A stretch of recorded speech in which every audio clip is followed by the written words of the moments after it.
Fora da política não há salvação. Um canal e podcast para discutir política. Produzido por mim, o cientista político Cláudio Couto.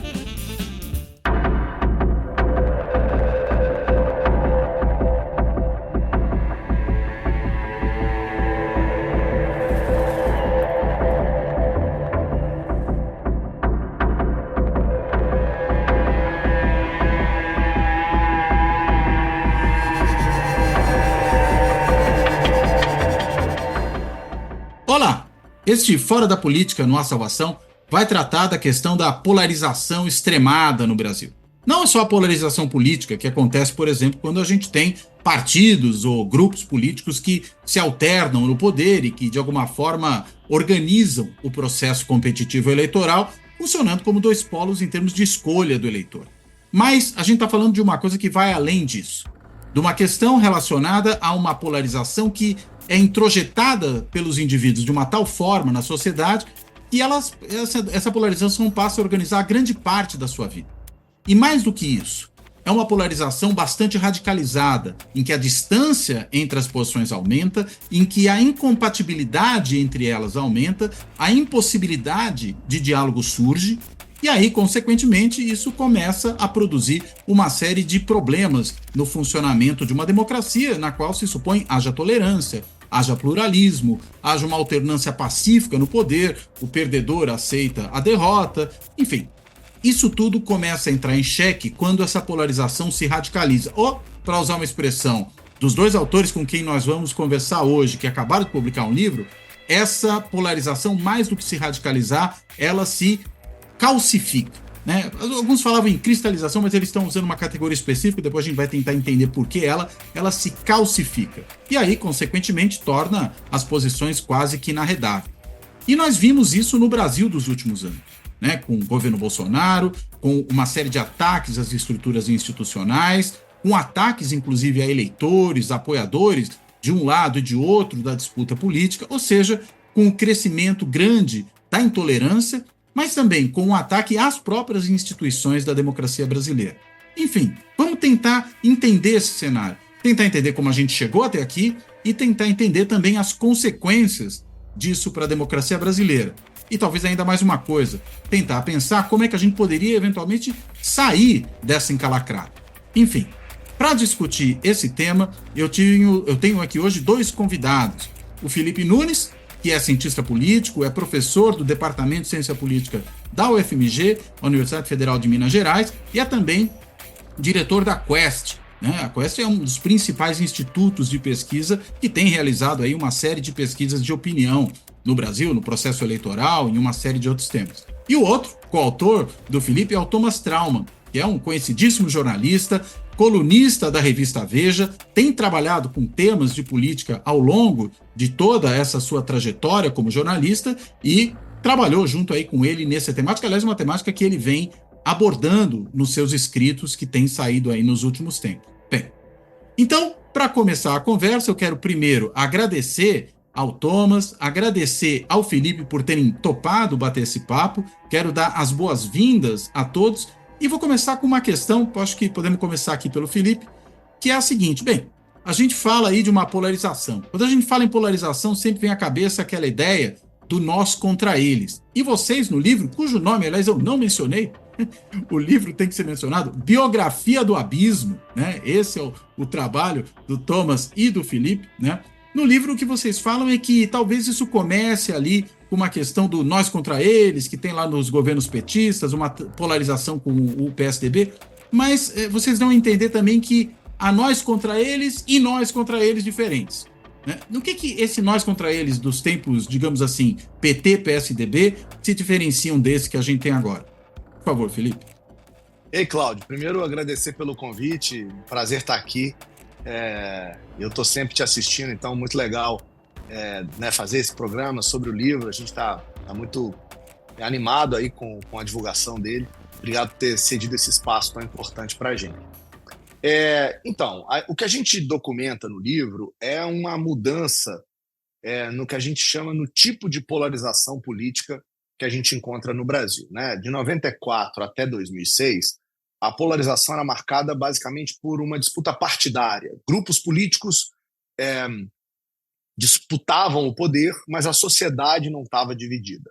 O plano real e o combate à fome e à pobreza eram temas que unificavam, de certa maneira, a população brasileira, né? Era quase consenso. Por isso, as vitórias de Fernando Henrique e Lula foram vitórias mais consensuais aí, quando a gente olha para o território brasileiro. A partir de 2006, essa polarização partidária se transforma numa polarização social. Por quê? É a primeira vez que a gente começa a ver um realinhamento eleitoral, o Nordeste passando a votar mais no PT, o Sul passando a votar mais nos candidatos antipetistas. Você começa a ver essa divisão e o critério de renda, Cláudio, vira um critério importante. Ele começa a definir essa diferença entre quem está disputando ali o PT e o PSDB. É quando o PT introduz na sua propaganda o nós contra eles, né? Quem cuida de quem mais precisa, dos mais pobres, e o PSDB, no caso, que não faria isso. Muito bem.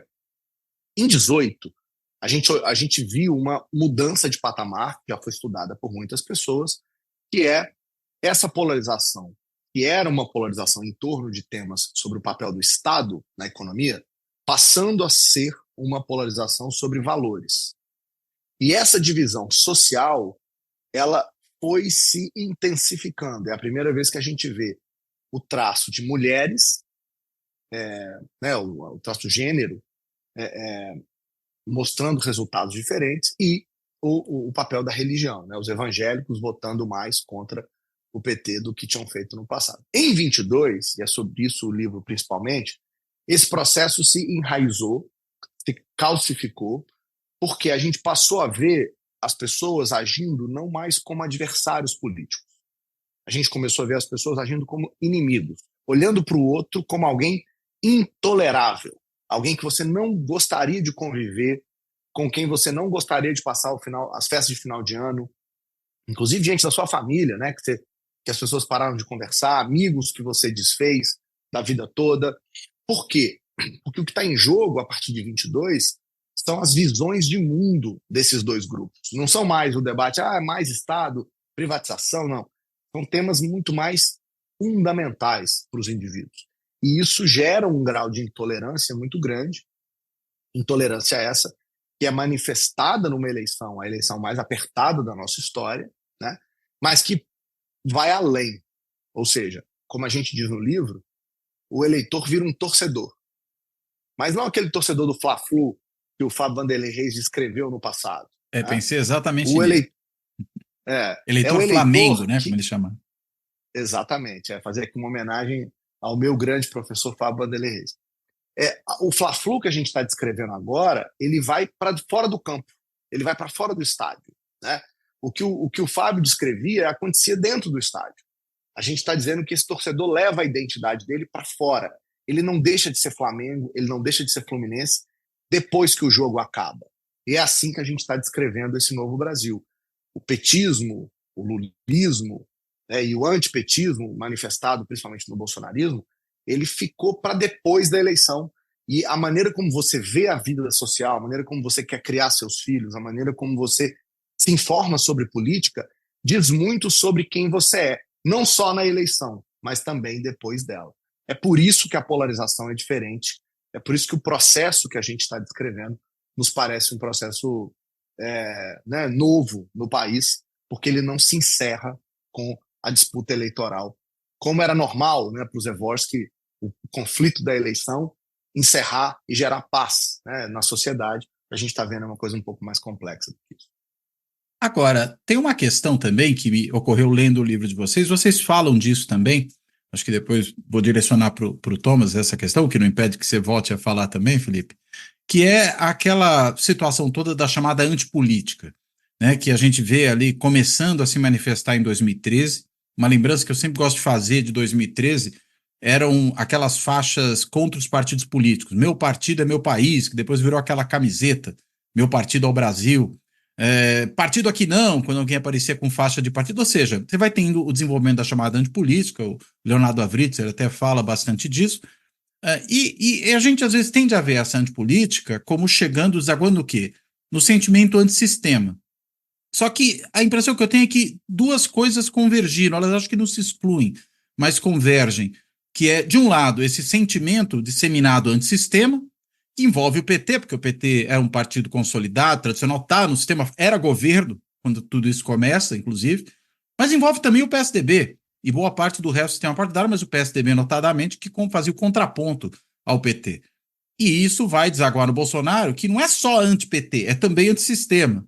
É por aí que vocês estão vendo, quer dizer, é uma polarização que, além do bolsonarismo versus petismo, ou versus lulismo, a gente poderia imaginar também, vai além disso, quer dizer, é um sentimento contra a própria estrutura institucional da democracia brasileira? Por favor. Cláudio, obrigado pelo convite. Sim, ela acaba convergindo. E a gente vai assistir isso em quase todos os movimentos da direita populista mundial. Quer dizer, ou seja, o que nós estamos falando aqui não é muito diferente do que a gente tinha no Trump, do que a gente tinha no Brexit, a gente no Milley agora, né? No Modi, ou no Duterte, enfim, você tem casos enormes aí do mesmo tipo de sentimento. O que acontece com o Bolsonaro, eu acho que, por que é o Bolsonaro e não é outra pessoa? Eu acho que essa é a questão principal. Por que não continuou sendo o PSDB?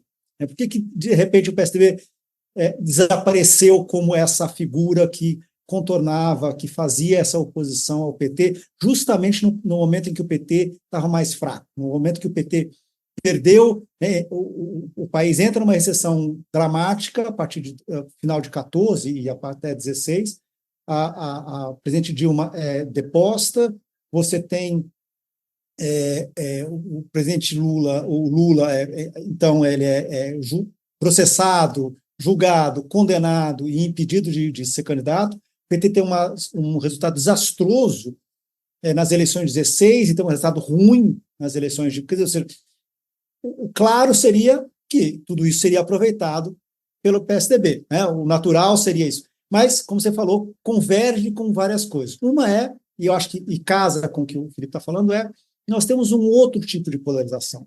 Essa polarização não é simplesmente mais a polarização partidária.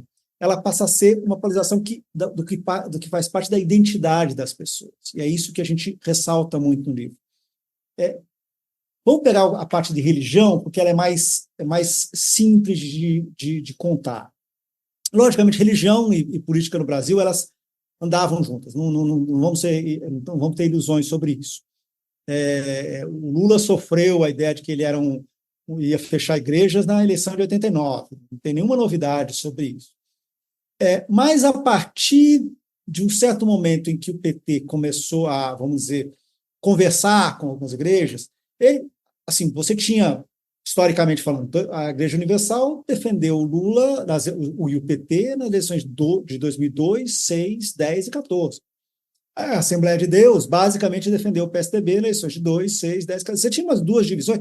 Não era a religião era importante? Era. Malafaia fez um enorme estrago na campanha da Dilma em 2010, dizendo que ela ia liberar o aborto, mas não era ainda uma coisa tão fatal como o que aconteceu a partir de 14, onde, durante a antipolítica, onde que qualquer político era corrupto, qualquer político era necessariamente estava ali roubando seu dinheiro, portanto não devia estar ali.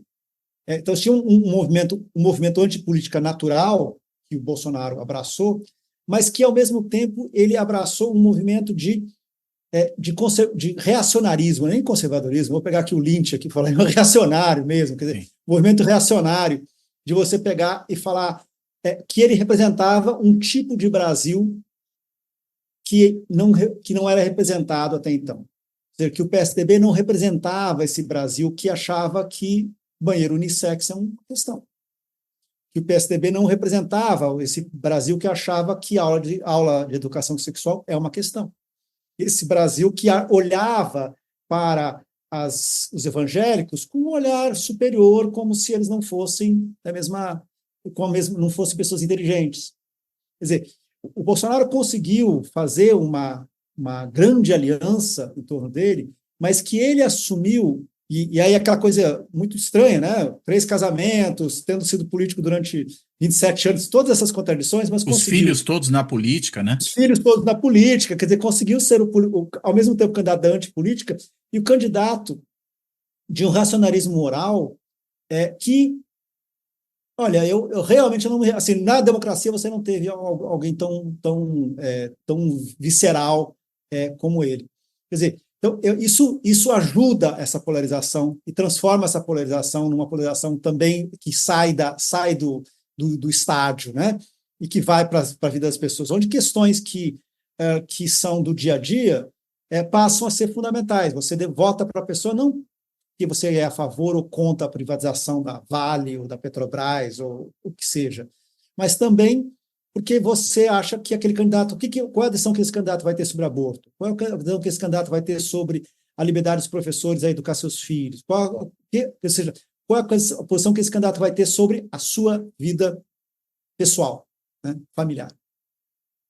Agora, uma coisa interessante que vocês estão colocando também no livro, e eu gostei muito quando eu li, porque, claro, narcisismo, né? Veio ao encontro de umas coisas que eu tinha pensado também. Isso nos inspira, né, Cláudio? Isso nos inspira, é assim mesmo.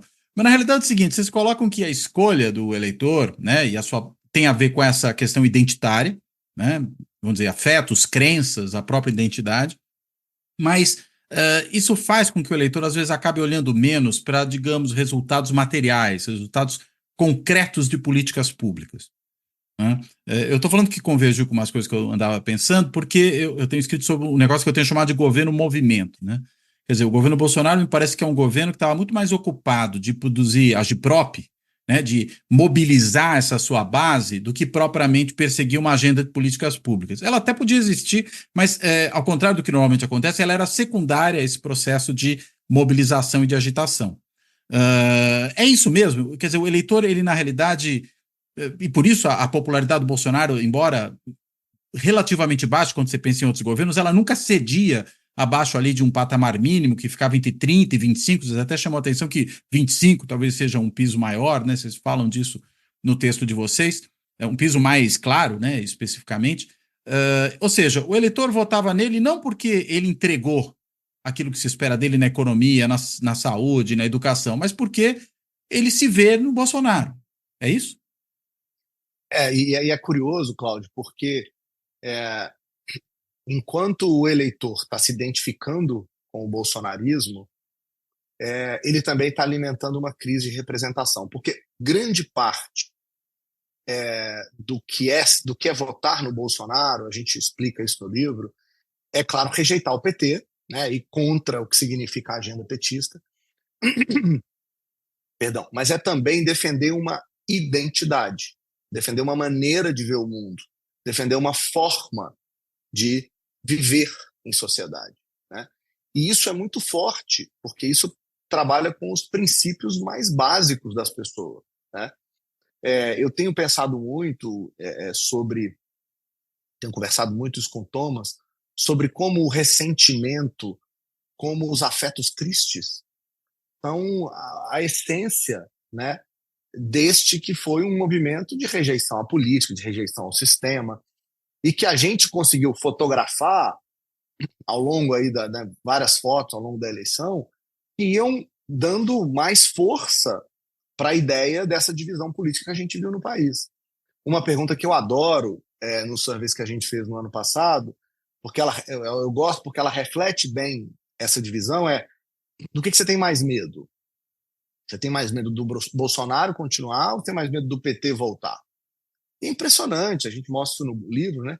Como na eleição, você não era só a intenção de voto que estava dividida, era a resposta a essa pergunta. Quer dizer, haviam medos mobilizados dos dois lados em torno do que vai acontecer, né? Essa disputa de rejeições, ela foi muito clara na eleição. Então, quando a gente olha para esse cenário e vê que são esses afetos tristes, esse ressentimento que está produzindo, né, um pedaço, que está mobilizando um pedaço do eleitorado, a gente entende por que o Bolsonaro insistia tanto em falar para o seu público o tempo inteiro e mantê-los mobilizados em torno da ideia de que o sistema está errado, de que o STF é enviesado, de que as urnas não vão funcionar. Ele está alimentando um sentimento pré-existente de frustração, de ressentimento, né? Esse alimento da raiva, do medo, do ódio. Então, isso tudo é para dizer, Cláudio, que, na nossa visão, não dá mais para entender a política, pelo menos a brasileira, né? Embora haja traços no mundo inteiro sobre o que eu estou falando, não dá mais para entender sem os afetos. Tem que compreender o papel da afetividade nesse processo. Ou seja, né, a gente está acostumado aos modelos de escolha racional, que são, obviamente, importantes instrumentos para entender tomada de decisão, mas a gente está aqui chamando a atenção para como essa polarização ficou afetiva, ficou emocional, e por isso acabou mobilizando as pessoas de uma maneira muito mais primária, né? E por isso a gente acha que ela vai persistir aí por algum tempo. E qual é o papel do líder carismático nisso? Porque a gente está falando, quando fala de Lula e Bolsonaro, de líderes carismáticos, né? E a relação das pessoas com o líder carismático passa pela questão do afeto, não é só a identidade. É uma certa, vou dizer aqui, adoração, que vira rejeição completa ao outro, né? O inominável, aquele tipo de coisa. Ou seja, há um afeto, seja positivo, seja negativo, né? Ou como você colocou, um afeto triste, ou podemos dizer um afeto alegre, muito forte, seja de um lado, seja de outro. Agora, Bolsonaro está inelegível, há a chance dele ser preso. Lula já tem uma idade bastante avançada, né? A gente não sabe sequer se ele vai de fato disputar a sua própria reeleição. O próprio Lula, no último final de semana, no congresso ali que o PT organizou, falou: o PT precisa fazer uma autocrítica, a gente já não está falando mais com os setores da sociedade com os quais falávamos, e tem outros com os quais a gente não fala, que nem os evangélicos. Ou seja, é um velho problema que o Max Weber chamava, que era da rotinização do carisma, né? Você precisa fazer com que isso perdure. Dá para falar, para além de sair do estádio e continuar na rua, né? Desses afetos, eles também, digamos, perdurarem aos seus próprios líderes carismáticos. Você vai ter bolsonarismo sem Bolsonaro? Vai ter, não sei se lulismo ou petismo sem Lula?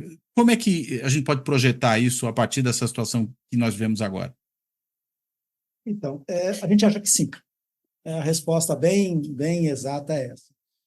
Porque o Bolsonaro ele conseguiu, vamos dizer, ele fez essa aliança entre grupos tão distintos cuja única coisa que os juntava era odiar o PT, mas ele deu a elas um senso de unidade.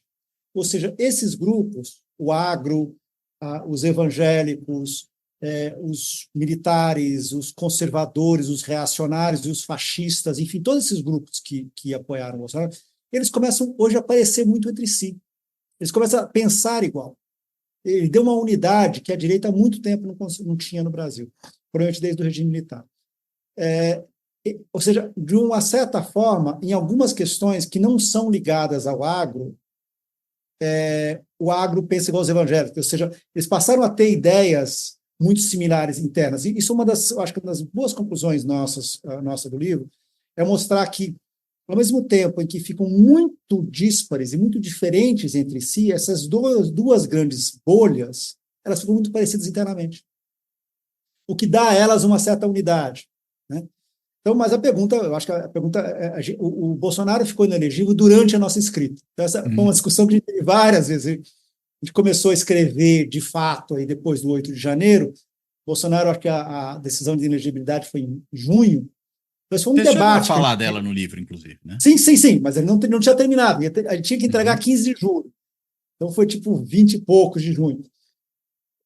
É um livro quase jornalístico, em certos pontos. Ops, tem que criar um capítulo sobre isso. Tem hora do fechamento, né? Exatamente. Mas a questão toda mesmo sem o Bolsonaro, a gente tem uma certa confiança em dizer que, a eleição de 24, o bolsonarismo terá um peso muito importante nas capitais onde há essa pluralidade. Logicamente que em Porto Alegre é possível que tenham 2 candidatos bolsonaristas. Não seja, né, em Curitiba, onde em Goiânia, enfim. Aí tem os 4 bolsonaristas. Mas, enfim, agora, em cidades como São Paulo, em cidades como BH, você vai ter claramente candidatos que são os candidatos do Lula e o candidato do Bolsonaro. Acho que isso para a gente está muito claro. Agora, em 26, mais ainda. Porque o Bolsonaro, por mais que, enfim, sei lá, o Tarcísio ou o Zema ou qualquer outro candidato da direita tentam se apresentar como a oposição, como a dicotomia ao governo Lula, de fato, ela é o Bolsonaro, e até o Lula faz questão que seja, quer dizer, o Lula o tempo todo está falando do Bolsonaro, e mal do Bolsonaro. Ele trata o Bolsonaro como seu grande adversário. Né? Ele falou isso, aliás, o Lula mesmo falou isso nesse encontro do PT que você acabou de citar, na sexta-feira, você 26 vai ser Lula contra o Bolsonaro de novo. Ele até confirmou a nossa tese. Ele fala isso. A nossa tese, né? Não recebeu o livro, mas já confirmou a nossa tese. No sentido de que o bolsonarismo é o único movimento, não é uma ideologia, mas o único movimento político organizado com espinha dorsal suficiente para conseguir derrotar o petismo em 26. Então, por isso que eu acho que está muito claro para a gente que prossegue mesmo sem Bolsonaro. Bolsonaro será uma peça fundamental na escolha desse candidato e provavelmente no discurso desse candidato em 26.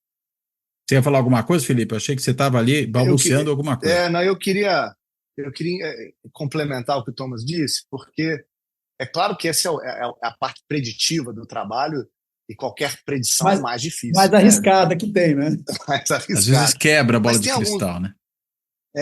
Não, e olha, se tem uma coisa que eu e Thomas não temos, é bola de cristal. Exatamente. Não estamos aqui tentando fazer isso. Mas eu acho que tem um elemento, por isso que eu quis adicionar, que tem a ver com sua pergunta, que é o seguinte.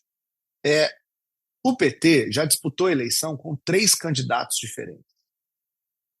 Lula, Dilma e Haddad. E a volatilidade do voto no PT, independentemente de quem é o candidato, a gente mostra no livro, Cláudio, ela está indo a 0. Ou seja, se a gente pegar o percentual de votos que o PT teve nos municípios ao longo das eleições, com candidatos com nomes diferentes, você vai ver que tem uma grande estabilidade nesse voto. A mesma coisa no caso dos estados. Ou seja, parece haver um padrão que nós, cientistas políticos, ignorávamos de certa maneira. Né? Ou seja, quando a gente começou a olhar para o processo político brasileiro, a gente via lá na década de 80, um sistema fragmentado, o presidencialismo não estrutura partidos, tal. De fato, a gente não estruturou partido, de fato, o sistema não conseguiu gerar, digamos, 2 forças partidárias na sociedade. Mas eu acho que a gente conseguiu presidencializar a disputa de tal modo que o PT hegemônico na esquerda e agora o bolsonarismo hegemônico na direita estão conseguindo se transformar em polos mais fixos, né, dessa disputa eleitoral. E isso é novo, mas vem de um processo longo. Ou seja, a calcificação é de 22, mas ela é construída ao longo de vários anos de votação, seguindo um padrão específico. Isso eu acho que a gente não pode ignorar. Porque se é verdade que tem uma calcificação, se é verdade que esse padrão vem de longe, quem é o hegemônico em cada campo? A aposta que a gente faz é que esse grupo hegemônico em cada um dos campos vai continuar sendo importante nas próximas eleições. Por isso, o Bolsonaro continua dando as cartas de um lado, mesmo fora do jogo, e por isso o Lula sempre deu as cartas, mesmo não sendo candidato. Né? Dilma e Haddad disputaram em nome dele, em nome do PT, e conseguiram votações, em 2 casos, vitória, em um caso, uma votação muito expressiva. Vamos lá, né? O Thomas lembrava outro dia, o Haddad perdeu a sua reeleição no município de São Paulo para ser um candidato a presidente competitivo. Né? Então, assim, isso para nós parece gerar uma percepção de mais estabilidade do que a gente imaginava antes, e por isso a gente continua achando que os 2 lados vão continuar determinando o jogo. Enquanto você falava, eu lembrei de 2 imagens que para mim são interessantes para sintetizar essas campanhas em que o Lula foi substituído por outros candidatos, né? No caso da Dilma, logo na primeira eleição dela, eu lembro de um humorístico, acho que era o Cacete Planeta, não me recordo ao certo, mas acho que eram eles, em que aparecia a Dilma e ela ia começar a falar. Quando ela começava a falar, era a voz do Lula. Né? Ou seja, era exatamente porque, olha, estamos falando de uma continuidade da mesma coisa, e no caso da eleição de 2018, eu acho que a imagem mais forte a respeito da campanha do Haddad, de todas que eu vi, feitas pelo fotojornalismo, é aquela em que ele aparece com uma máscara do Lula, olhando meio por detrás. Aquela foto... E ele, de fato, foi o substituto do Lula e ainda usou o slogan: Haddad é Lula. Ou seja, aí a volatilidade acho que tende a diminuir muito, né? Quer dizer, a percepção. Eu fico pensando um pouco mais, e talvez daí a preocupação do Lula no encontro do PT, de falar, olha, a gente precisa voltar, porque ele sabe que uma hora ele não vai estar tão presente. Né? Não fui substituído pelo Haddad, ou estou engajado diretamente na campanha da Dilma. Né? Daqui a pouco ele pode estar simplesmente, né? Pode já ter morrido daqui a alguns anos, pode estar aposentado e sem condições de estar tão envolvido na campanha. Né? Mas tudo bem, tem o PT, que é um partido com uma grau de identificação, mas para o bem e para o mal, né? Tanto como bônus como ônus. Né? A minha dúvida é se o bolsonarismo já consegue ter isso, sabe? Porque, ao mesmo tempo, não é um partido, é um movimento muito mais que um partido, né? E depois, então, quanto esses substitutos realmente encarnam ao Bolsonaro, né? E aí tem dois elementos que eu quero complementar, para deixar o Thomas também falar, mas assim, primeiro que os incentivos eleitorais são incentivos, na minha opinião, para que Lula e Bolsonaro continuem sendo importantes no processo. Por quê? Porque você tem que ir para o segundo turno. Quem vai para o segundo turno? Os mais votados. Geralmente os mais votados de cada campo. Né? É difícil você ter no país um processo em que o centro consegue disputar com a esquerda ou com a direita, tendo um candidato à esquerda, que é mais hegemônico no campo, ele aglutina mais. Né? Então, os incentivos eleitorais são para o Tarcísio e para o Zema não abandonarem o Bolsonaro, porque eles não querem viver o que o Dória viveu, que é, estou de lá, mas abandono o campo e aí perco aqueles votos que são a maior minoria dentro daquele espaço. Né? Mesma coisa no caso do PT. Olha o que aconteceu com o PSB e com o PDT nos últimos anos. Eles estão definhando, porque o PT está se transformando numa coisa hegemônica, dada a disputa presidencial. Então, por isso que acho que esse é um elemento que tem a ver com porque mesmo não na disputa, eles continuam organizando o processo. O outro é que essas identidades, Cláudio, elas não são mais definidoras apenas em quem você vai votar. Elas são definidoras, como a gente disse, de quem você é, de qual identidade que você carrega. Né? E aí, isso é muito forte num processo de disputa. Porque o que está em disputa não é quem vai ganhar ou perder, é como é que a minha vida vai ser tocada daqui para frente. Eu vou tolerar ou não ver duas pessoas do mesmo sexo se beijando na rua? Essa é uma pergunta que divide o Brasil. Eu vou tolerar ou não que a escola debata a sexualidade entre os jovens? Eu vou tolerar ou não a religião entrando nos temas do cotidiano? Essas questões estão hoje organizando os dois campos. E a representação deles está sendo feita por pessoas diferentes. Então,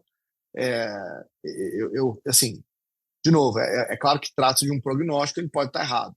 Claro. Né? Lá na frente a gente vai ver. Mas nos parece que a força vem para além da pessoa.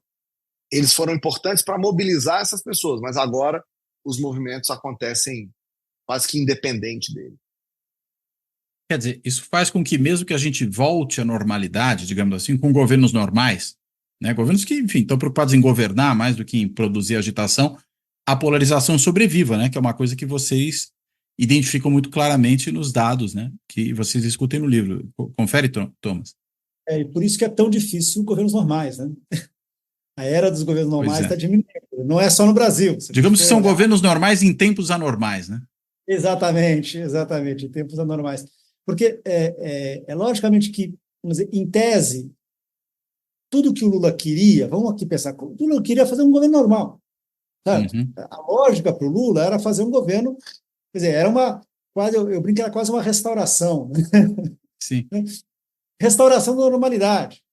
Né? Eu acho que era essa a lógica com que, e eu acho que um dos problemas desse terceiro governo Lula foi a dificuldade de entender esse novo momento, de não entender que a eleição não havia acabado. Né? Por isso, quando vem o 8 de janeiro, eles estão assustados não apenas pelo fato de ter acontecido o 8 de janeiro e o que poderia ter acontecido caso, enfim, o Exército tivesse aderido, mas também pelo fato que, se a gente for ver, o 8 de janeiro foi normalizado muito rapidamente. Né? Quer dizer, em pouco tempo, a oposição estava usando o 8 de janeiro como um motivo de CPI contra o governo. Como se o governo fosse o grande responsável. E aí a gente pega as pesquisas sobre o 6 de janeiro nos Estados Unidos e a gente vê que nos Estados Unidos já virou uma questão. Quem é contra o 6 de janeiro é democrata.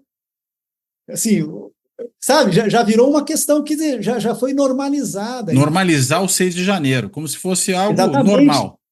Exatamente. Tudo ok. Então, eu temo, provavelmente essa pergunta estará em futuras pesquisas, mas eu tenho certeza que todo mundo vai querer ver, quando fizer um ano, sobre o que a população considera sobre o 8 de janeiro no Brasil. Por que eu coloco isso? Porque eu coloco que é muito difícil fazer um governo normal quando você tem uma oposição que não é normal. É muito complicado.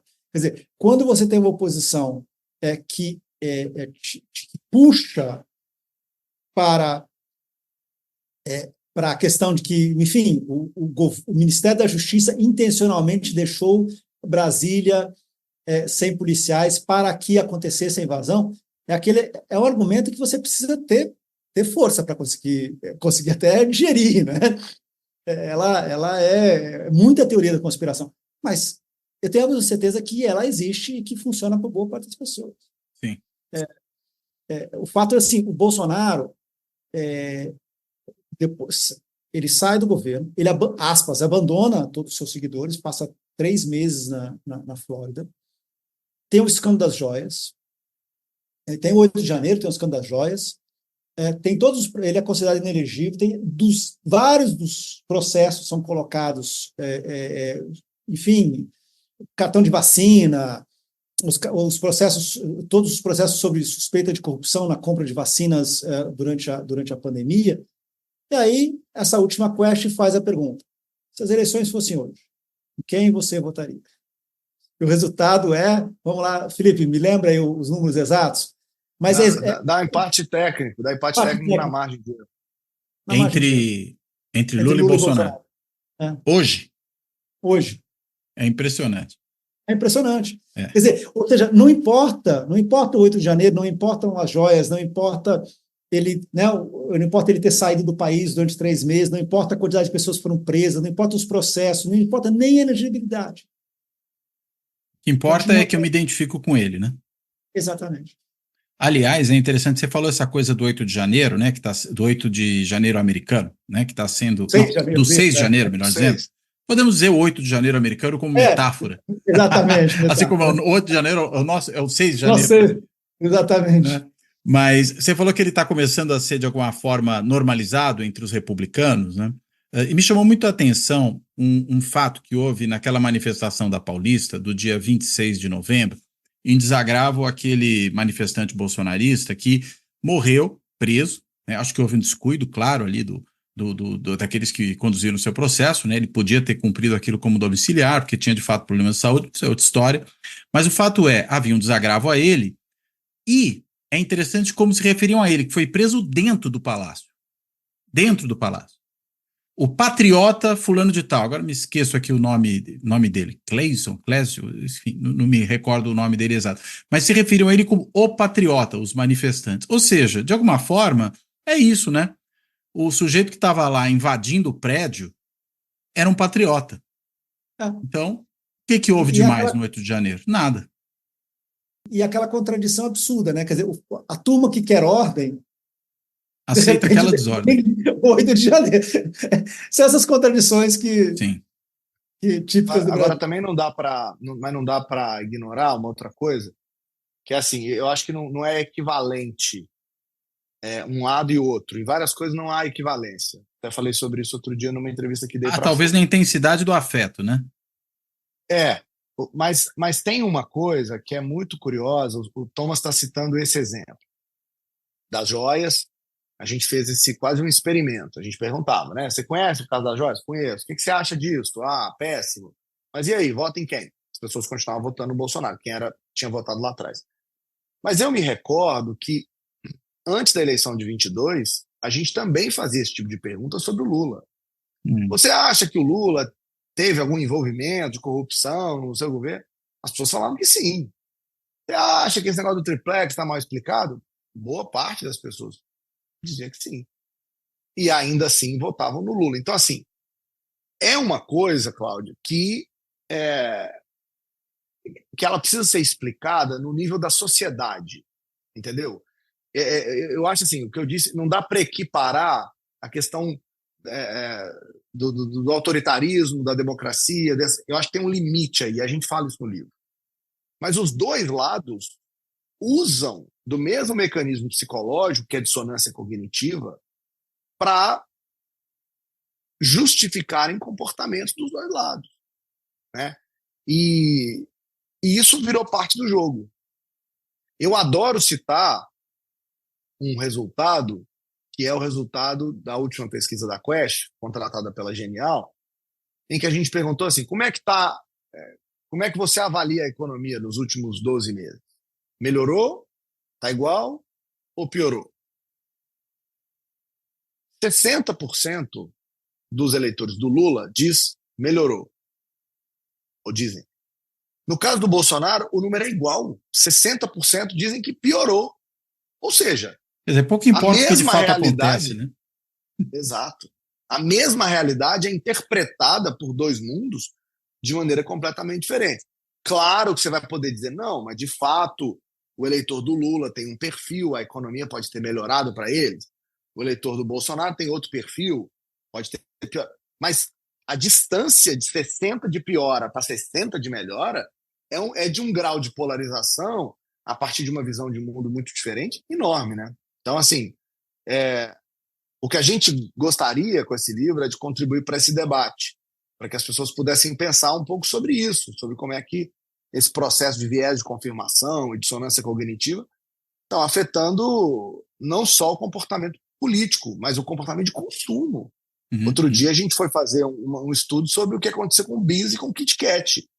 E é assim, absurdo ver que, se eu não me engano, 16% dos eleitores do Bolsonaro, não, totais, do Brasil, dizem, não vou consumir Bis. Quando você abre, ele está... Não, mentira, é do eleitor do Bolsonaro. 16% do eleitor do Bolsonaro fala, não vou consumir mais Bis. Não quero saber. Quer dizer, como é que o consumo é afetado por esse tipo de predisposição? Isso era inimaginável. E não é né? porque o Bis deu algum apoio explícito ao Lula, ou coisa assim, mas só porque usou Felipe Neto de garoto propaganda, Felipe Neto é associado ao Lula, logo o Bis é associado ao Lula também. Imagina, olha o que é isso. Muito forte. É muito impressionante, né? Agora, deixa eu retomar só um ponto que, enfim, tem a ver com coisa que a gente já falou, mas que eu gostaria de pegar de novo. Uma coisa que eu achei muito interessante que vocês colocam no livro é que essa polarização afetiva, ela é capaz de mobilizar aqueles que antes eram desmobilizados, né? Agora, vocês estão localizando isso no tempo como uma coisa mais recente, digamos, começa ali, digamos, na eleição de 2018, algo assim, né? Ou, não estou dizendo em 2018 especificamente, mas no processo eleitoral. Só que aí eu me recordo de um fato que também chamava atenção, aí vou voltar lá para 2013 e aquelas manifestações que ocorreram logo em seguida, que era o seguinte, a gente via, e aí o tema da antipolítica volta, uma mobilização política antipolítica. Exatamente. Né, que era um paradoxo. Será que a gente já não tinha ali o embrião da polarização afetiva? Ou seja, se os que não gostam de política estão politicamente mobilizados para ficar contra a política, ou seja, é um afeto que os está mobilizando, que de alguma forma é o mesmo tipo de processo que vai aparecer depois nessa polarização afetiva, né, e, portanto, radicalizar depois. É por aí, é isso? Sim, e você tem que pensar que quem é que se aproveita disso? Quem é o primeiro político que já cria a página de Facebook já em 2013 e que vai atuar justamente nessa questão da antipolítica? Assim, Bolsonaro. Se você for pensar, é o Bolsonaro. Quer dizer, e aí, assim, é o Carlos, no fundo, né? O Carlos que... O Bolsonaro não existia, né? É o cérebro, né? O Bolsonaro era o personagem que o Carlos criou. Mas quem é o primeiro que cria o Facebook, vai colocando e vai atuando durante a questão da antipolítica muito forte, já em 13, faz o Bolsonaro ser o deputado federal mais votado em 14 aqui no estado do Rio, já com essa lógica da antipolítica, e aí vamos sair e ter essa muita inteligência disso.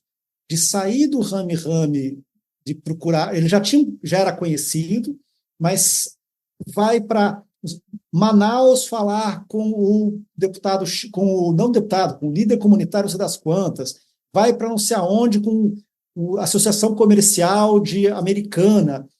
Quer dizer, trabalho de formiguinha, né? Trabalho de absolutamente formiguinha. O que o Bolsonaro fez foi um trabalho que diriam os americanos com aquela voz, grassroots, né? Mas é um grassroots real, assim, do tipo de ir de lugarzinho para lugarzinho, para 50 pessoas, para 100 pessoas, e sempre como? Antipolítica, religião. Ele junta essas duas vertentes, antipolítica e religião. Eu acho muito impressionante o fato que o Bolsonaro conseguiu ter em 18 todas as igrejas evangélicas ao lado dele. E ele não conseguiu porque elas queriam, porque elas tinham fechado acordo com o Alckmin em março. Era porque os seus fiéis queriam. Eles foram atropelados, os líderes foram todos atropelados. A Igreja Universal, especificamente, tinha fechado um acordo com o Alckmin. Eles chegam tarde, né, Thomas? As lideranças chegam tarde no projeto. Mas a população já tinha ido, os fiéis já tinham ido. Justamente por isso, ou seja, você já tinha ali. Mas então você tinha um sentimento de gente que não participava, que eu acho que especificamente a massa evangélica não participava da forma como passou a participar depois, mas você tinha esse sentimento difuso de que, enfim, de que o Estado não lhe dava nada, de que o Estado estava falido, o que só vai piorar com a recessão de 15 e 16, de que aquilo é tudo. E com a Lava Jato, são todos ladrões. Você tinha explicações muito fáceis, né? A recessão, o escândalo de corrupção. Você tinha alguém que falava justamente aquilo que as pessoas achavam, tem que matar bandido, tem que prender político corrupto. Ele surfa, ele consegue atrair para ele essa antipolítica que, você tem toda a razão, ela está ali. Ela podia ter sido outra pessoa, talvez sim, mas quem é que faz essa canalização da antipolítica até 18 é o Bolsonaro. Tanto que ele já em 18, bem no começo de 18, ele já tinha 15% dos votos, que já era um resultado absurdo, se a gente for pensar. Para alguém com a trajetória dele e com a estrutura partidária que ele tinha, né? E aí, o que a gente tinha? A gente tinha, na ciência política, vocês dois são cientistas políticos, tinha a lógica que eleições são ganhas com partidos, dinheiro, tempo de TV, né? Era essa tríade que elegia, que, né, fazia um candidato ser competitivo, especialmente uma eleição majoritária. E o Bolsonaro só que ele já tinha um movimento tão forte que ele consegue, enfim, quebrar essa lógica. Ele subverte, né? Subverte, exatamente. É um subversivo. Podemos assim dizer. É um subversivo. Já dizia o Geisel, Exatamente. Agora, e a pandemia nisso, já no governo Bolsonaro, né? Porque a pandemia era para quebrar as pernas do Bolsonaro, sobretudo depois de tanta besteira que ele fez durante a pandemia, o número de vidas que isso custou, não é? Mas, não obstante, vocês apontam o seguinte, que no fim a própria pandemia virou um instrumento para ele mobilizar ainda mais essa base social, reforçando a identidade com ela. A gente está vivendo a era da irracionalidade, é isso? Eu não sei se é irracionalidade, senão o Fábio Vanderlei, que eu citei no começo, vai brigar comigo. Mas é, sem dúvida, a era da política pop, que é política como entretenimento, né? Ou seja, em que o debate é muito mais raso, o debate é muito mais fluido, o debate é muito mais em torno de lacrações e né, de views daquilo que funciona, que é violência, né, populismos, etc. Acho que isso é uma coisa sem dúvida. A outra é a era da comunicação enviesada, cada grupo na sua bolha procurando informação que confirme aquilo que você já pensa. Então, enviesa ainda mais o processo, né? Porque você não está exposto ao contraditório em momento nenhum. Você vai ouvir aquilo que você já gosta de ouvir e que confirma aquilo que você acredita. Então, você tem um pouco disso nesse processo, né?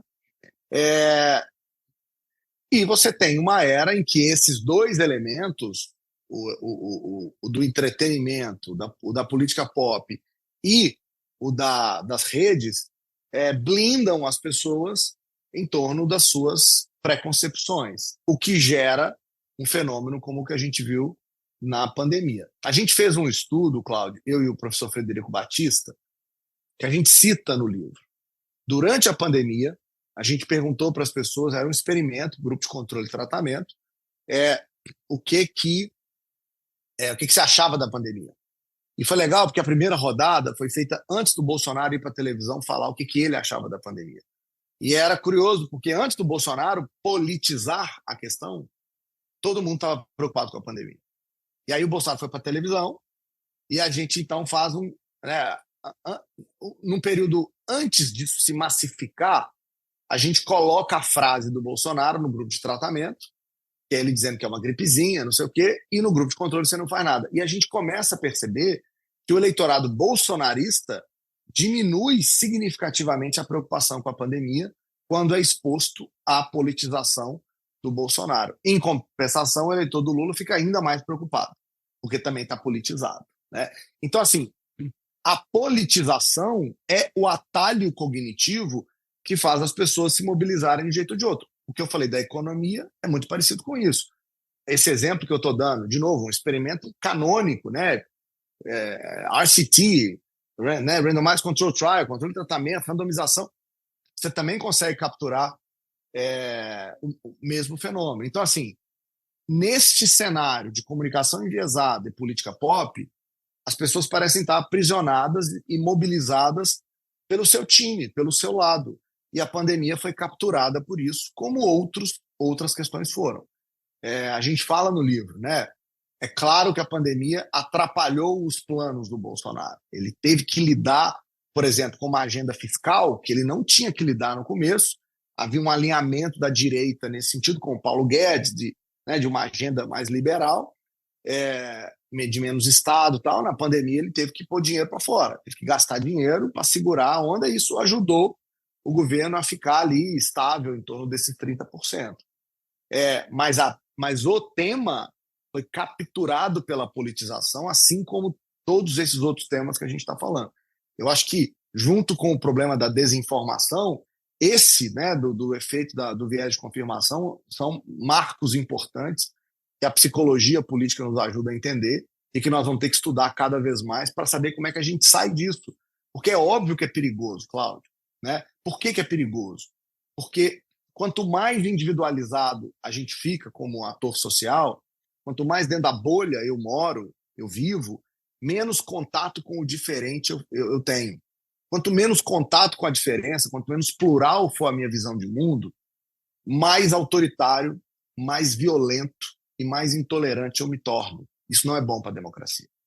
Então, existe um alerta nesse livro que é para a gente pensar em que sociedade a gente quer viver, dado que esses algoritmos e essa combinação de polarização, então, ela está nos colocando num lugar de mais intolerância, né, mais violência. E a gente acha que isso é muito sério, né, quando a gente pensa no que isso pode gerar para o futuro.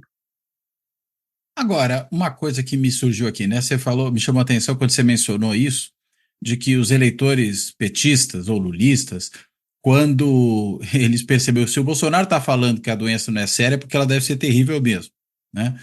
Mais ou menos tomando a informação pelo avesso aí.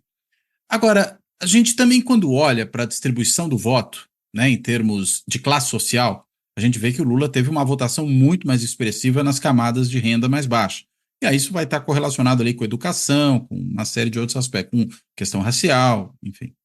Mas vamos lá, vamos para a questão de renda, né? Ele tem ali essa votação mais concentrada ali. Será que a gente não teria esse eleitor como um eleitor talvez menos ideológico e aí, consequentemente, talvez menos afetivo no seu apoio e mais pragmático, ou seja, esse cara me entrega mais economicamente. Então eu vou votar nele por isso.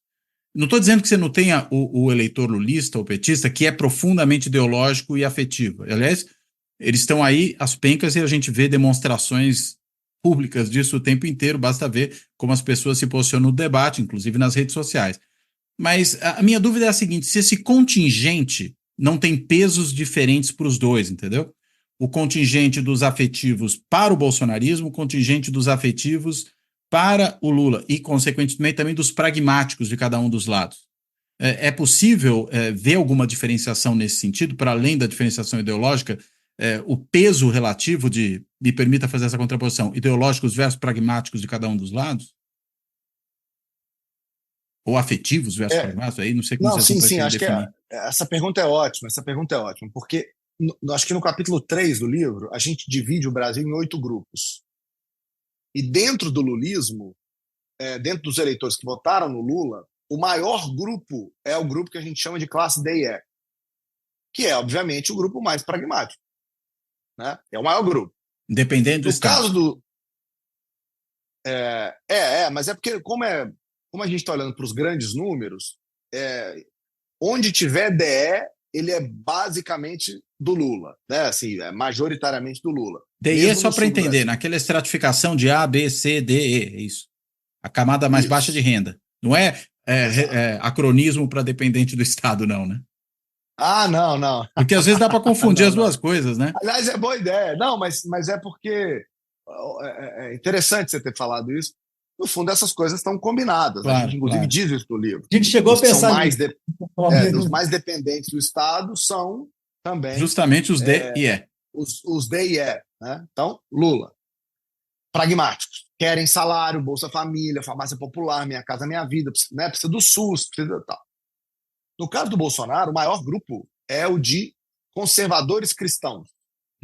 Que exatamente são os que precisam, assim, na concepção, precisam menos do Estado. Né? Os conservadores estão mobilizados por uma ideia de que mundo eu quero viver, e o Estado me atrapalha, porque ele influencia em certa medida como é que eu vou tocar minha vida, se eu vou ter arma, se vai ter aborto, né? Tem uma visão ali que o Estado meio que me incomoda. Então, você tem razão que a questão afetiva do lado bolsonarista ela aparece com mais força do que no lado do Lula.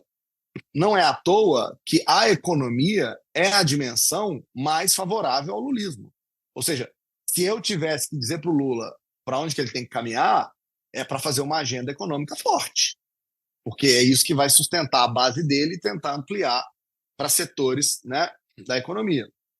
No caso do Bolsonaro, eu diria assim, não, foge do debate econômico, vai para o debate de causas, valores e crenças, porque isso é que divide a sua turma da outra turma. Né? Então, e o Brasil é muito conservador, inclusive essa classe D e E é conservadora. Né? Em termos morais né? Em termos morais. Tal. Então, veja você, cada um, em certa medida, está escolhendo o debate que lhe é mais favorável. O Lula na economia, o Bolsonaro nos valores. Né? E isso, obviamente, explica essa diferença que você está chamando atenção, de ter mais pragmático num lugar e ter mais ideológico nesse sentido no outro. Acho que essa é uma leitura correta, com a qual eu concordo. Basta olhar para o peso de cada grupo. Né? O petista, a gente mostra no livro, ele é minoritário dentro da base do Lula. O DIE é que é o mais forte. Né? Sim. No caso do bolsonarismo, o conservador cristão é o mais forte. Né? Então, você tem ali uma questão de afetividade realmente importante aí nesse processo. Você quer falar, Thomas? Tanto isso é verdade que, se a gente for analisar a trajetória das pesquisas em 2022, há uma correlação clara do Bolsonaro a partir da mudança das regras do Auxílio Brasil, era o nome na época, né? Deixou de ser... Quer dizer, ou seja, o fato do Bolsonaro ter, o Congresso, enfim, ter aumentado para R$600 a Bolsa, que agora é a Bolsa Família, obviamente tem um efeito direto na avaliação do governo e na avaliação e na votação do Bolsonaro. Então, sim, o pragmatismo tem lugar de estar aí, não tenha dúvida nenhuma. Eu acho que houve aí, e aí é uma hipótese, mas eu acho que é uma hipótese razoável, uma comparação. Né? Uma comparação entre, e eu acho que isso foi um ponto alto da campanha do Lula, de falar, em 2010 você vive melhor.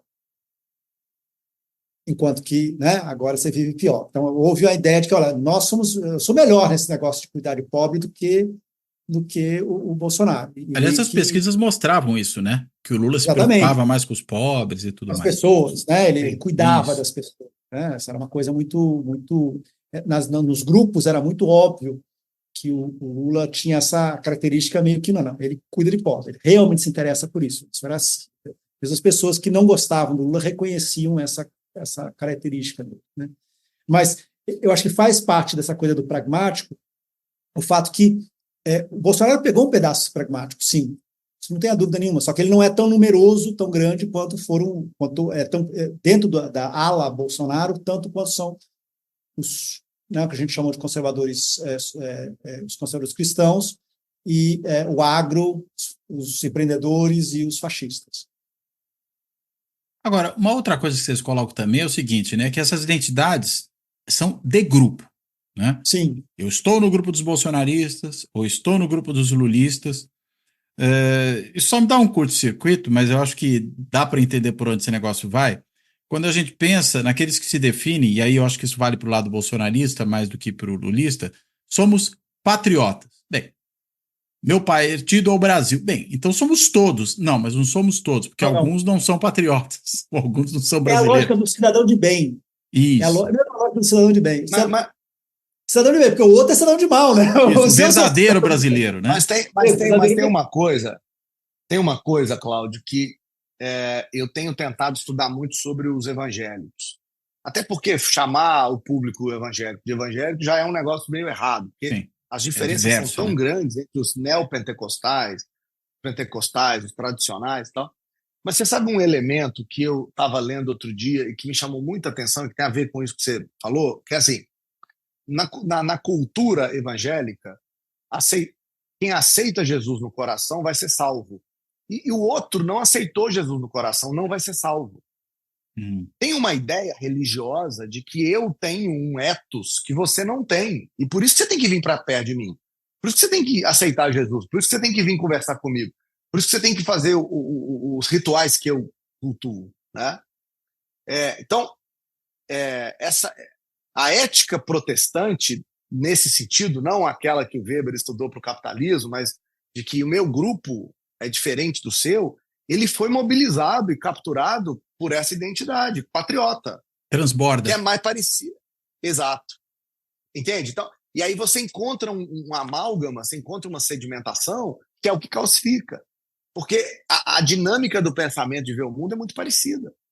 Por isso os evangélicos são, quando a gente faz a segmentação de grupos, a gente mostra, os evangélicos são os indivíduos com identidade evangélica são os mais bolsonaristas, enquanto que os pretos são os mais lulistas. Você tem uma coisa de raça e uma outra de religião. São variáveis que não estavam presentes no jogo político tradicional, daquela polarização que eu descrevi no começo, de partidos, né, o social. Agora não, raça e religião. Quer dizer, é uma outra divisão e que encontra, no caso do multiculturalismo e dessa fé unificada em que o outro não existe, a não ser que ele seja como eu, que ajudou esse processo de calcificação dessas duas identidades. Acho que isso né, vamos precisar estudar mais esses grupos, vamos precisar nos aprofundarmos mais sobre eles para entendermos esse tipo de elemento, que é bobo, que parece besta, mas que contribui muito. É uma ética que contribui muito para essa ideia de que só eu represento o Brasil. Então só eu sou patriota. Você não é. Venha para cá se você quiser ser patriota. Então a identidade nacional passa pelos patriotas e não pelos não patriotas, né? Então, e que isso é uma coisa interessante. Quando a gente compara o bolsonarismo com a direita populista radical europeia e norte-americana, e aí eu vou pegar ali o Casmudo para fazer a sua clássica ali, ou seja,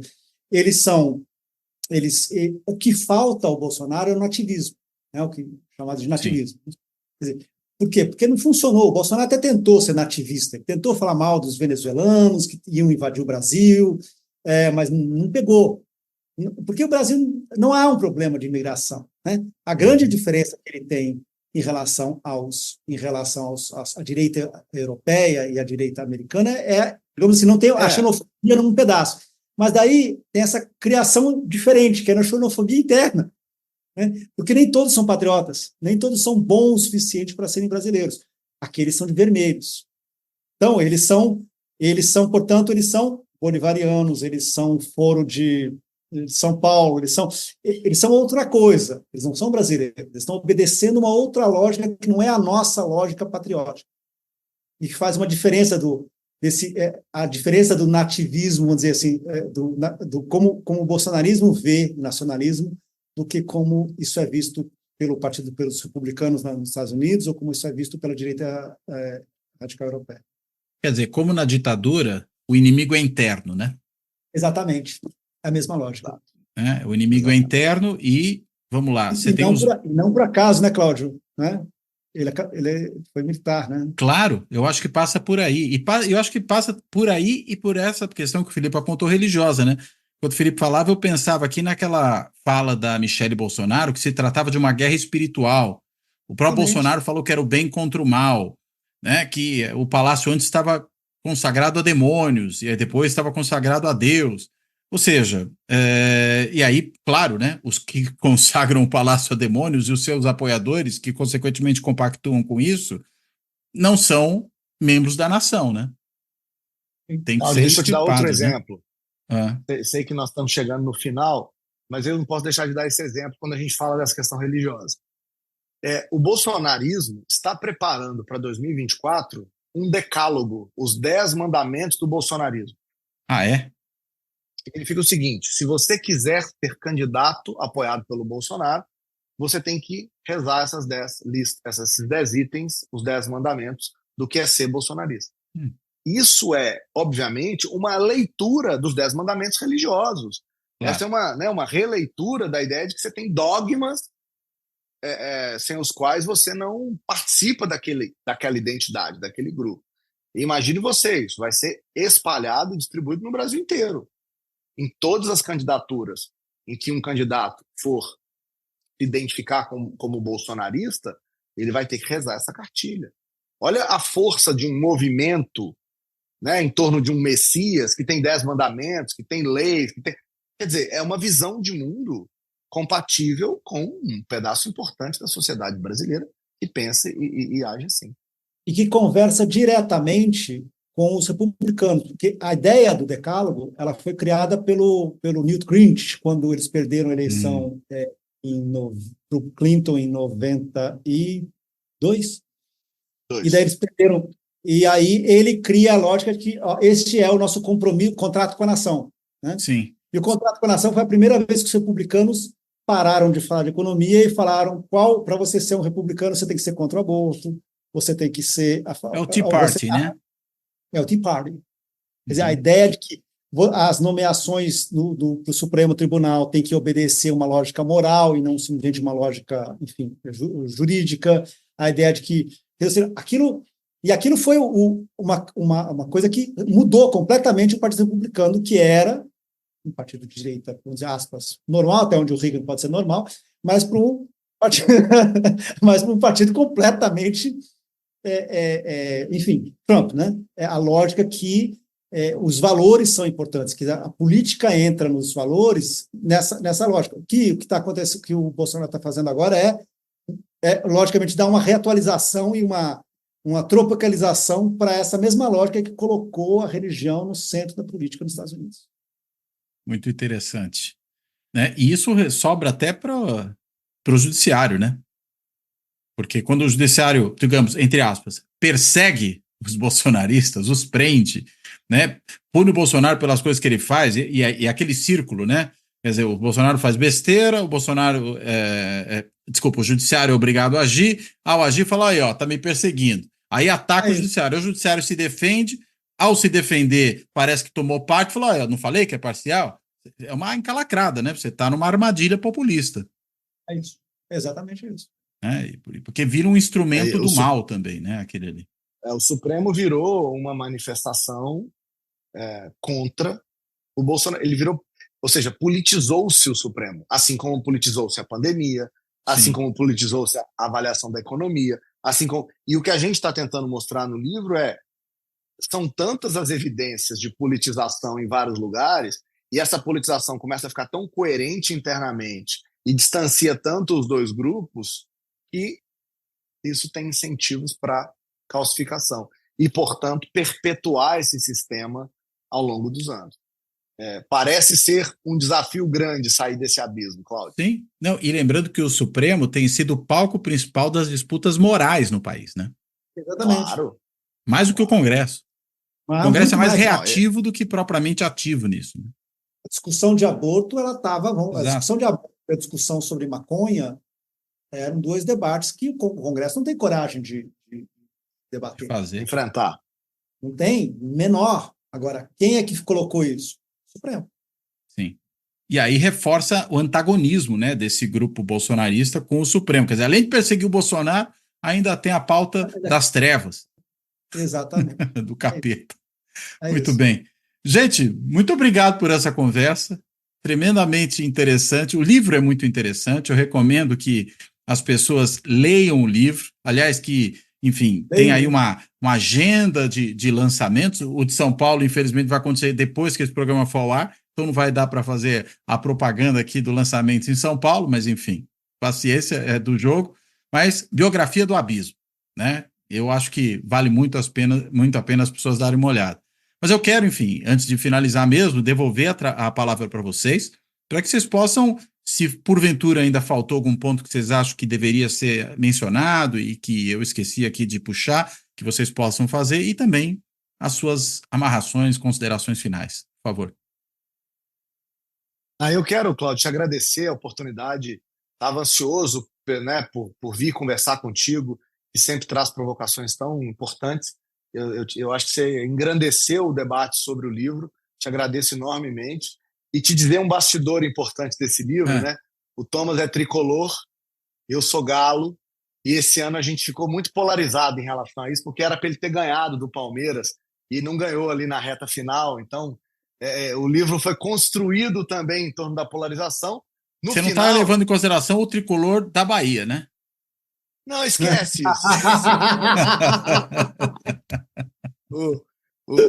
Nesse processo de polarização, Cláudio, o Filipão, que é técnico do Galo, ganhou o livro, está lá nas férias lendo, e o Diniz, tricolor, também está lendo. Ou seja, polarizamos, trouxemos do futebol algumas das inspirações e estamos levando de volta né, algumas dessas figuras que a gente usa também para o futebol. Obrigado mais uma vez aí, meu amigo, pela oportunidade. E espero que as pessoas nos deem o privilégio de comprar o livro. O professor vive de também vender livro. Então, Exato. Biografia do Abismo na Amazon e nas principais livrarias do Brasil. Obrigado, Cláudio. Um grande abraço para você. Ótimo. E obrigado pelo bastidor, porque eu sabia que vocês tinham levado para o Gilberto Gil, mas não sabia que vocês tinham levado também para os técnicos de futebol. Thomas, por favor. Bem, obrigado, eu sou um fã do seu programa de sábado, então eu sempre assisto, fico muito honrado de ter sido convidado. E eu acho que o que a gente quis fazer com esse livro, assim, a gente ficou discutindo, debatendo esse livro durante toda a campanha, discutindo a campanha, o que fazia, o que você acha? E se a gente perguntar isso, quer dizer, a gente estava ali, e a gente pensou em fazer esse livro, basicamente, a lógica era, vamos explicar 2018. Desculpa, vamos explicar 2022. Então, vamos explicar 2022, mas ele ganhou um outro tamanho a partir do 8 de janeiro, quando a gente falou, não, peraí, tem uma coisa que está errada, quer dizer, tem uma linha que foi cruzada aqui. Então, para a gente, é muito importante dizer, olha, a polarização não é ruim, a polarização é boa, o debate é excepcional, a pluralidade é fantástica, e que você tiver um governo de esquerda que é sucedido por um governo de direita e vice-versa, isso é bom, isso é saudável para um país. Só que tem um limite onde as coisas deixam de ser saudáveis. E esse limite foi cruzado no dia 8 de janeiro. E, portanto, um pouco do alerta do livro é a sensação de que tem certas coisas que, ou seja, por mais tudo bem, mas isso aqui o bolsonarismo é assim, o petismo é assim. Não, tem regras que têm que ser estabelecidas, tem limites que têm que ficar claros. Quer dizer, a eleição, né, ela não pode ser, você não pode desrespeitar o resultado da eleição, desrespeitar o resultado da maioria e transformar Quer dizer, tem um limite até onde vai a briga. Quando você estava falando sobre... lógico que teve momentos em que a disputa do PSDB e o PT foi chute na canela. Pra caramba! Mas o que a gente assistiu a partir do 8 de janeiro foi outro... A gente saiu do patamar do básico, entendeu? A gente entrou num patamar de algo que pode ser muito perigoso. E eu acho que é isso que a gente quer dizer no livro. Olha, a polarização é bacana, não tem nada de errado com a polarização, a disputa política vale, o embate de ideias é saudável, porém, você não pode fazer com que isso contamine a ponto de acabar com a democracia ou ameaçar a democracia. Eu acho que esse é um dos pontos principais para o nosso livro. E o 8 de janeiro que foi um desfecho, né? Ele não foi um Exatamente. ato, ele não foi um início. Sim. E nem um fim. Não, infelizmente não foi um fim. É exatamente isso. Se tivesse sido um fim, a gente podia até, ok, né? Ufa, passou. Não. O que a gente está vendo é a normalização disso, e isso mostra que não é um fim. Pode acontecer, ser normalizado e, portanto, achar que vale. Gol com mão vale. Não dá. Muito bem. Muito bom. Bem, Thomas, Felipe, brigadíssimo aí pela ótima conversa, parabéns pelo excelente livro, acho que as pessoas vão realmente se deleitar lendo e vão ficar realmente tocadas para ter que refletir sobre o que vocês estão falando ali, inclusive como é que a gente tenta sair desse abismo, né? Acho que precisamos pensar muito nisso. Bem, então, quero aqui nesse fechamento, além de agradecer aos dois, quero, como faço sempre no final, agradecer a todas e a todos que têm acompanhado Fora da Política Não Há Salvação, seja no podcast, que está disponível em mais de 20 plataformas, seja no canal do YouTube, e claro, também, como faço sempre aqui no fechamento, agradecer a todas e a todos e convidar os demais, a todos que têm contribuído aqui para o projeto do canal, por meio de algum tipo de apoio financeiro, seja desde aquele mais ali singelo do botãozinho do Valeu Demais, que permite uma contribuição pontual, até se tornando membro do Clube dos Canais, se inscrevendo no Fora da Política Não Há Salvação no YouTube, e quem faz isso, inclusive, tem muitas vezes acesso ao programa antes da estreia, no sábado, às vezes dá para assistir antecipadamente, tem um bônus aí para quem se inscrever, né, se tornar membro do Clube dos Canais. Quero agradecer também àqueles que têm feito uma assinatura simbólica no site de financiamento coletivo benfeitoria.com, que também permite uma contribuição continuada, ou ainda até para quem tem feito Pix, né? Lembrando que a chave Pix do canal é também o e-mail de contato, que é contato@foradapolítica-não-há-salvação.info. Só repetindo, contato@foradapolítica-não-há-salvação.info. Bem, então, dito isso, eu fecho por aqui, agradeço de novo aos dois, me despeço deles, me despeço todo mundo. Até a próxima.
Fora da política não há salvação.